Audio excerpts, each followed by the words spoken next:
kamenu tvrdom, gdje bura se budi, spavaju vječno hrabri ljudi. Od 91.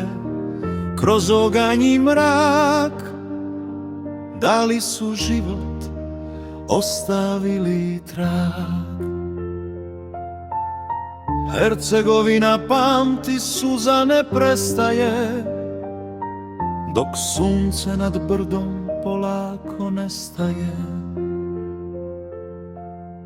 Počivajte u miru, sinovi roda moga, u naručju vječnom milostivog Boga.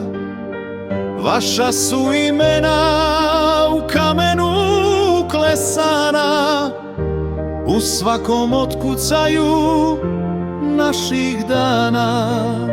Od brata do strica, od rođaka do djeteta, vi ste nam ponos,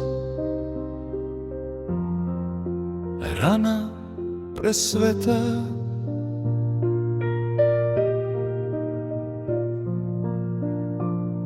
Moji bratići mladi, ko sokoli u letu, Žarko, Dragan i Zoran u najljepšem cvijetu, i još jedan Mario, pa Davor uz njih.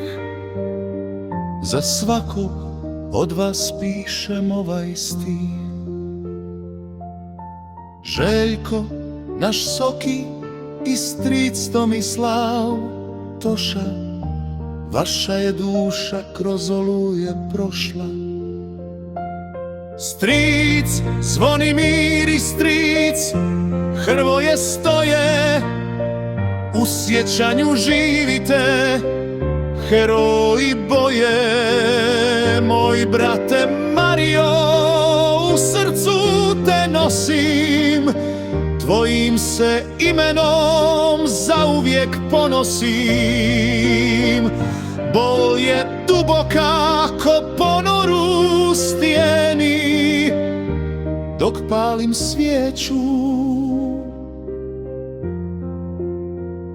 u tihoj sjeni.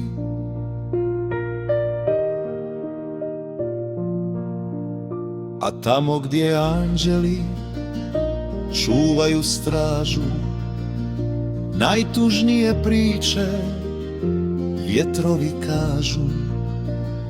Brat moj Stjepan, naš Stipe i snaha Mila, dva mala čeda tek raširenih krila.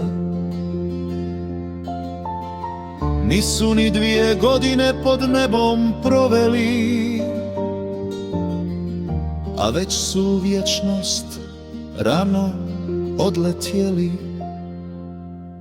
Nek mirno spava Hercegovina cijela, natopljena krvju vaših svetih tijela.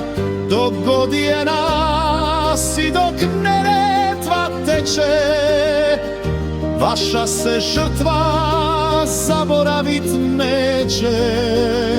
Počivali u miru Božje